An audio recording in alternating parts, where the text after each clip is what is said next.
எல்லாருக்கும் வணக்கம். இன்றைக்கி நாம் என்ன பார்க்க போகிறோம் அப்படின்னா மெய்யெழுத்துக்கள் பார்க்க போகிறோம். மெய்யெழுத்துக்கள் மொத்தம் 18 மெய்யெழுத்துக்கள் இருக்குது. இந்த 18 மெய்யெழுத்துக்களும் என்ன அப்படிங்கிறத பார்ப்போம். மெய்யெழுத்துக்களுக்கு எப்போவுமே புள்ளி வச்சு எழுதுவோம், அதுதான் மெய்யெழுத்து அப்படின்னு சொல்கிறோம். ஓகேவா? புள்ளியே மறக்கக்கூடாது. புள்ளி இல்லைன்னா அது உயிர்மெய் எழுத்தாக மாறிடும். இப்போ நம்ம புள்ளி வச்சிட்டோம் அப்படின்னா அது மெய்யெழுத்துக்களாக மாறிடும். இந்த மெய்யெழுத்துக்கள் எங்கெல்லாம் வரும் அப்படின்னா நம்மளுடைய எழுத்துக்களில் எங்கே வரும்? உயிரெழுத்துக்கள் முதல்ல வரும்னு சொன்னேன், இடையிலையும் கடைசிலையும் வராது. அதே மாதிரி இந்த மெய்யெழுத்துக்கள் எங்கெல்லாம் வரும் அப்படின்னா இடையிலையும் கடைசிலையும் வரும், முதலில் வரவே வராது. நல்லா ஞாபகம் வச்சுக்கோங்க. மெய்யெழுத்துக்கள் எப்பவும் எங்கே வராது? உயிரெழுத்துக்கு குவைட் ஆப்போசிட். மெய்யெழுத்துக்கள் எப்போவுமே எங்கே தான் வரும்? முதலில் வராது. இடையிலும் கடைசியிலும் மெய்யெழுத்துக்கள் வரும். ஓகேவா? இப்போ நம்ம எழுத்துக்களை வாசிப்போமா? வாங்க. இக், இங், இச், இஞ்ச், இட், இன், இத், இந்த், இப், இம், இ, இர், இல், இவ், இல், இல், இர், இன். நான் படிக்கிற மாதிரியே நீங்களும் படிச்சுக்கோங்க. அப்போ தான் நல்லா மனசுக்குள்ளே நிற்கும். அந்த எழுத்தை சொல்லும் போதே ஒரு உயிரோட்டம் நமக்கே தெரியும். இக், இங், இச், இஞ்ச், இட், இன், இத், இந்த், இப், இம், இ, இர், இல், இவ், இல், இல், இர், இன் சொல்லும்போதே இதெல்லாம் எங்கேருந்து பிறக்கிறது அப்படின்றத நம்மளால் கட்டாயமாக ஐடென்டிஃபை பண்ண முடிஞ்சிடும். இந்த மெய்யெழுத்துக்கள் 18ஐயும் 6 எழுத்துக்களாக பிரிக்கிறாங்க. வல்லினம், மெல்லினம், இடையினம் அப்படின்னு பிரிக்கிறாங்க. வல்லினம்னா நம்ம என்ன சொல்லுவோம்? பொதுவாக வழக்கத்தில் கசட தபர வல்லினம், ஞன நமன மெல்லினம், யரள வழல இடையினம் அப்படின்னு சொல்லுவோம். ஆனால் வல்லின மெய்யெழுத்துக்கள் அப்படின்னு வருதுன்னா இக், இச், இட், இத், இப், இர் புள்ளி வச்சு சொல்லுவோம். இது வல்லின மெய்யெழுத்துக்கள். இது எங்கேருந்து பிறக்குதுன்னா மார்பிலிருந்து பிறக்கிறது. எங்கிருந்து பிறக்கிறது? வல்லின மெய்யெழுத்துக்கள் மார்பை இடமாக கொண்டு பிறக்கிறது. நம்ம வேணா திரும்ப உச்சரித்து பார்க்கலாமா? இக், இச், இட், இத், இப், இர். இந்த எழுத்துக்கள் வல்லின மெய்யெழுத்துக்கள் அப்படின்னு சொல்கிறோம். இது தான் மார்பை இடமாக கொண்டு பிறக்கிறது. அடுத்தது மெல்லின மெய்யெழுத்துக்கள். என்ன இது எங்கேருந்து பிறக்குதுன்னா நம்ம சொல்லி பாருங்கள். ஞன நமனன்னு சொல்லும்போது மூக்கில் தான் சவுண்டே வரும். அப்போது இங், இஞ்ச், இன், இந்த், இம், இன் இந்த எழுத்துக்கள் பார்த்திங்கன்னா மெல்லின மெய்யெழுத்துக்கள். இது மூக்கை இடமாக கொண்டு பிறக்கிறது. அடுத்தது இடையின மெய்யெழுத்துக்கள். இந்த இடையின மெய்யெழுத்துக்கள் எங்கிருந்து பிறக்குதுன்னா கழுத்தை இடமாக கொண்டு பிறக்கிறது. பாருங்க. யா, ரா, லா, வா, ழா, லா. யா, ரா, லா, வா, ழா, லா அப்படின்னு சொல்கிறோம்ல, யரள வழலன்னு. இப்போ இதை படிக்கும்போது பாருங்கள். இ, இர், இல், இவ், இல், இல் இது இடையின மெய்யெழுத்துக்கள். ஸோ இப்போ பார்த்தீங்கன்னா கா இங்கே இருக்கும், ஞா இங்கே இருக்கும், சா இங்கே இருக்கும், ஞா இங்கே இருக்கும், டா இங்கே, நா இங்கே, தா இங்கே, நா இங்கே, பா இங்கே, மா இங்கே, ரா இங்கே, நா. இதெல்லாம் ஜோடி ஜோடியான இணை எழுத்துக்கள். நம்ம அடுத்தடுத்த வீடியோக்களை பார்க்கலாம். இப்போ நான் இந்த வேறுபாடுகளையும் சொல்லி கொடுத்துடுறேன். ஓகேவா? எந்த எழுத்து வந்தால் கூட எந்த எழுத்து வரும்? நம்ம தமிழை தப்பில்லாமல் எழுதுறதுக்காக தான் கற்றுக்குறோமே. அப்போ தப்பில்லாமல் எழுதணும் அப்படின்னா எந்த எழுத்தோட ஜோடியாக எந்த எழுத்து வரும் அப்படின்னு நம்ம தெரிஞ்சுக்கணும்ல. அப்போது வல்லினம்னா என்ன, மெல்லினம்னா என்ன, இடையினம்னா என்னன்னு தெரிஞ்சுக்கிட்டோம். வல்லின மெய்யெழுத்துக்கள், மெல்லின மெய்யெழுத்துக்கள், இடையின மெய்யெழுத்துக்களை தெரிஞ்சுக்கிட்டோம்.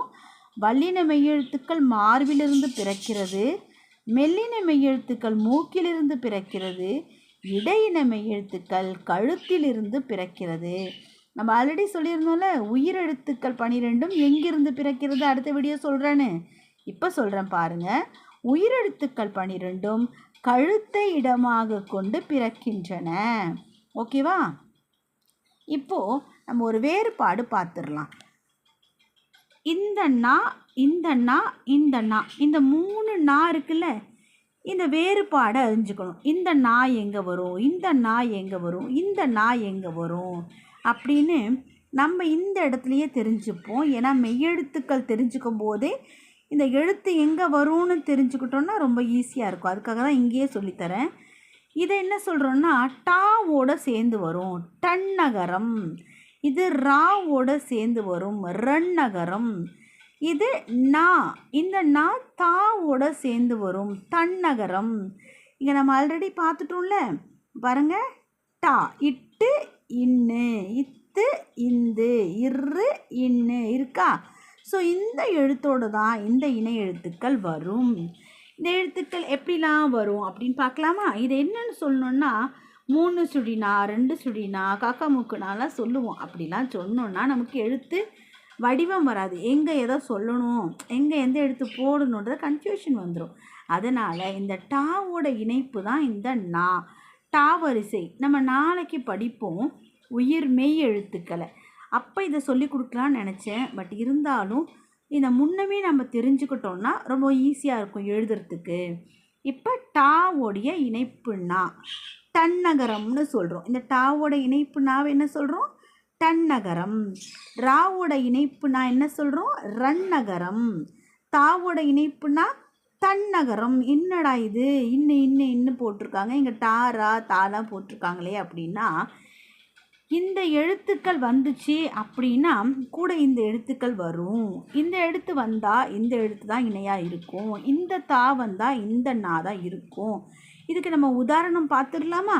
வாங்க எடுத்துக்காட்டோடு பார்ப்போம். இப்போ பாருங்கள், இன்னுன்னு போட்டிருக்கேனா, இந்த இன்னு நம்ம ஆல்ரெடி சொல்லி பழகியிருப்போம். 3 சுழி இன்னு அப்படின்னு சொல்லி நம்ம பழக்கத்துக்கு கொண்டு வந்துட்டுருப்போம். இப்போ இந்த 3 சுழி இன்னு, 3 சுழி இன்னு தன்னகரம். அதோட பயன்பாடு பார்க்கலாமா? இந்த இன்னு வந்ததுன்னா தா வரிசையில் இருக்கிற ஒரு எழுத்து தான் இங்கே வரும். நல்லா சொல்லி பாருங்க. வண்டு வா இண்டு. இப்போ நீ வண்டு எழுதணுன்னா உனக்கு எந்த நா வரணுன்ற கன்ஃபியூஷனே வரக்கூடாது. வா பக்கத்தில் டூ வருது, டா வரிசையில் ஒரு எழுத்து வருதுன்னா இந்த நா தான் வரும். வண்டி அப்படின்னு நீ உச்சரிச்சுட்ட, உனக்கு வண்டின்னு சொல்ல தெரியுது எழுத தெரியல அப்படின்னா வா இன் டின்னு சொல்லு. வாவும் டியும் எப்படி போகிறதுன்னு உனக்கு தெரிஞ்சிடுச்சு. இங்கே உனக்கு கன்ஃபியூஷன் வருது, எந்த நா வரும், 3 நா இருக்குது அப்படின்னு ஒரு கன்ஃபியூஷன் வந்துச்சு அப்படின்னா இந்த வரிசையை பாரு. வண்டி, அப்போ இது டா வரிசை வந்திருக்கு. அப்போ டாடா டிடி டூடு வந்துச்சுன்னா இந்த வரிசைக்கு முன்னாடி வர்றது இந்த 3 சுழி போட்ட தன்னகர எழுத்து தான். இந்த இன்னு தான் வரும். இன்னொரு உதாரணம் வேணால் பார்க்கலாம். நண்டு சாதாரணமாக சொல்லுவோம் நண்டு. அப்போ நண்டுக்கு என்ன சொல்லுவோம்? நா இண்டுன்னு சொல்லிடுவோம். ஆனால் இந்த இன்னு வருமா வேறு இன்னு வருமா அப்படின்னு தெரியாது. டூவில் கன்ஃபியூஷன் வர வாய்ப்பே கிடையாது. டூனா இதுதான். அப்போ இந்த நால கன்ஃபியூஷன் நமக்கு வரும். அப்போ நா இண்டு நண்டு. அதே மாதிரி இரண்டு அப்படின்னு கூட சொல்லி பாருங்களேன். இ ரா இண்டு. அப்போ அந்த டூக்கு முன்னாடி எந்த நா தான் வரணும்? வெரி குட், இந்த நா தான் வரணும். டன்னகரத்துக்கு உண்டான நா தான் வரணும். இன்னொரு எழுத்து கூட பாருங்கள், மண்டபம். மா இண்ட ப இம். இதெல்லாம் எதுக்காக சொல்கிறேன்னா, தமிழ் எழுதும்போது அதில் எழுத்து பிழை இருக்கக்கூடாது. எழுத்து பிழை இருந்தாலே மார்க் போயிடும். அது ஒரு பக்கம் இருக்கட்டும், அர்த்தமும் மாறி போயிடும். அதனால தான் நம்ம என்ன பண்ணுறோம், எந்த எழுத்து பக்கத்தில் எந்த எழுத்து வரணும் அப்படின்றத பயன்பாடு தெரிஞ்சுக்கிறோம். இப்போ பாருங்கள், இந்த இன்னு வந்துச்சுன்னா பக்கத்தில் இந்த டா தான் வரும். இந்த டா வந்தாலோ டா வரிசையில் ஒரு எழுத்து வந்தாலோ நம்ம கண்ணை மூடிக்கின்னு இந்த இன்னை போட்டுடலாம். ஓகேவா? புரியுதாம்மா? இப்போ அடுத்தது பாருங்கள், இந்த 2 சுழி போட்ட நான் ஒன்று இருக்குது பார்த்தீங்களா, இதை நம்ம 2 சுழி நான் சொல்கிறதுக்கு பதிலாக ரன்னகரம்னு சொல்லி பயன்படுத்திக்கணும். ரன்னகரம், ரா இன் நகர ரன்னகரம்.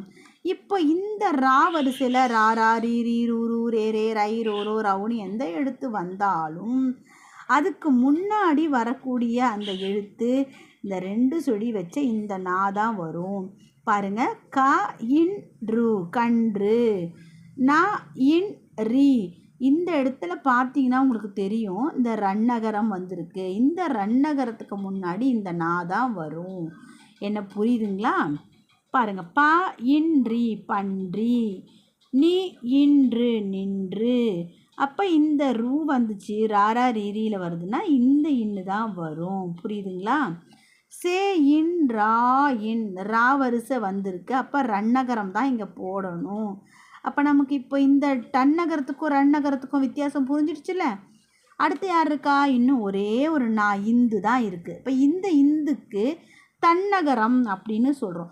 இந்த இந்து எங்கெல்லாம் வரணும் அப்படின்னா பந்து, வந்து. பாருங்க, அந்த தாத்தா தீதி துது தேதே தை தொதோ தவுன்னு தா வரிசையில் உள்ள எழுத்துக்கள் வரும்ல, அப்போ இந்த இந்து தான் வரும், தன்னகரம் தான் வரும். அப்போ இந்த நாவை இந்த எப்படி சொல்லி பழகிக்கணும்? தன்னகரம் அப்படின்னு சொல்லி பழகிட்டோன்னா நம்மளால் ஈஸியாக எழுத முடியும். பந்து, வந்து, சந்து, சிந்து, பந்தம். அடுத்தது எழுந்து வா. இப்படிலாம் நம்ம சொல்லும்போது நம்மளே நிறைய வார்த்தைகளை உருவாக்கி பார்க்கலாம் செல்வங்களா. அப்போ என்ன பண்ணுறோம்? உருவாக்கி பார்க்கும்போது நமக்கே வித்தியாசம் புரிஞ்சிடும். அப்போது இனிமேல் இது என்னென்னு சொல்லுவோம்? இந்த நாக்கு என்ன வேறுபாடு? Very good. டன்னகரம், ரன்னகரம், தன்னகரம் அப்படின்னு சொல்லிட்டோன்னா இந்த 3 எழுத்துக்குண்ட வேறுபாடுகள் நமக்கு இப்போ தெரிஞ்சிடுச்சா? எங்கே எந்த எழுத்து வரணும் அப்படின்னு. ஸோ ஓகே, இப்போ நம்ம என்ன பண்ண போகிறோம்? அடுத்தது மெய்யெழுத்துக்களை எப்படி எழுதணும் அப்படின்னு நமக்கு தெரியணும்ல. இப்போ இந்த வேறுபாடுகளையும் நம்ம பார்த்துக்கிட்டோம். இப்போ இதை அடுத்து எப்படி மெய்யெழுத்துக்கள் எழுதணும் அப்படின்றதையும் பார்க்கலாமா? அப்போ தமிழில் எழுத்துப்பிழை இல்லாமல் எழுதுறதுக்கு இந்த மாதிரி குட்டி குட்டி டிப்ஸ் டெய்லி நான் சொல்லித் தருவேன். அதை நீங்கள் ஃபாலோ பண்ணிக்கலாம். ஒரு நோட்டு போட்டு எழுதி படிக்கலாம். ஓகேவா? இப்போ நம்ம இக்கு இங்குங்கிற மெய்யெழுத்துக்களை எப்படி எழுதுறதுன்னு பார்க்கலாம். வாங்க மெய்யெழுத்துக்கள் எழுதலாமா?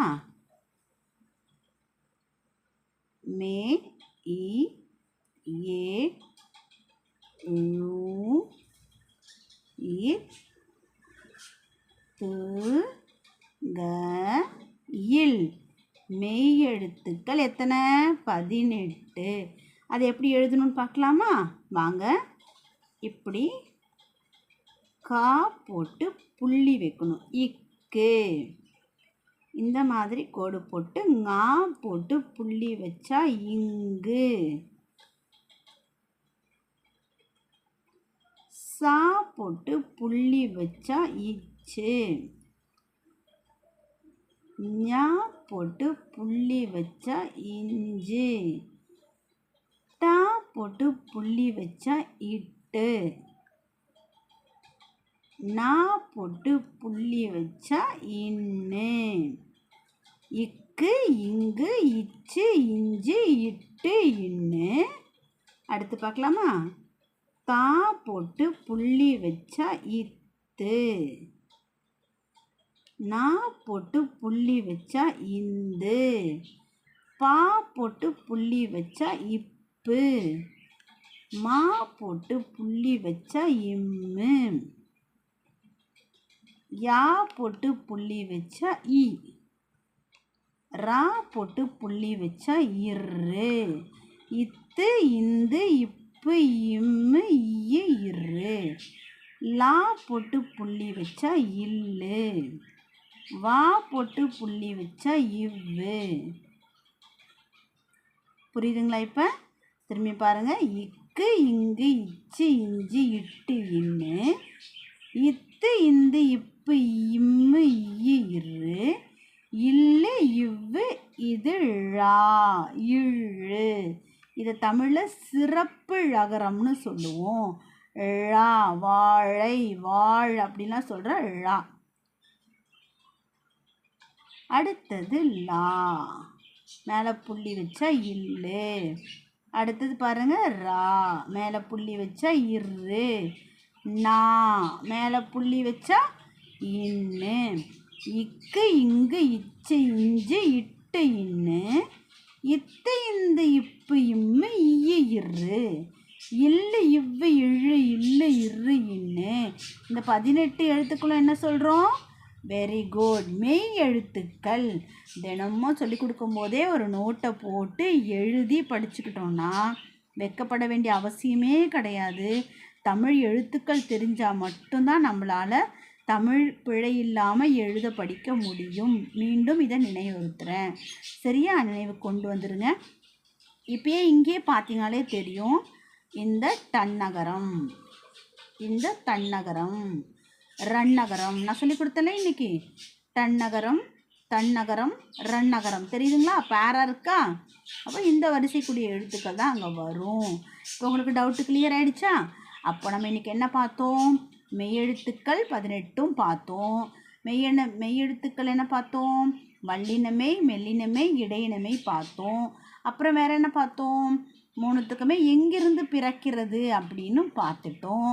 அதுக்கப்புறம் டன்னகரம் எங்கே வரும், தன்னகரம் எங்கே வரும், ரன்னகரம் எங்கே வரும்னு பார்த்துட்டோம். இப்போ தமிழை நம்மளால் ஈஸியாக என்ன பண்ண முடியும்? எழுத படிக்க முடியும். எழுதுறதும் சொல்லி கொடுத்துருக்கேன், படிக்கவும் சொல்லி கொடுத்துருக்கேன், வேறுபாடு வித்தியாசப்படுத்தியும் சொல்லி கொடுத்துருக்கேன். அதனால் இதை கொஞ்சம் எல்லாரும் கவனத்தோடு பார்த்து படித்து பயன்பெறுமாறு கேட்டுக்கொள்கிறேன். நன்றி, வணக்கம்.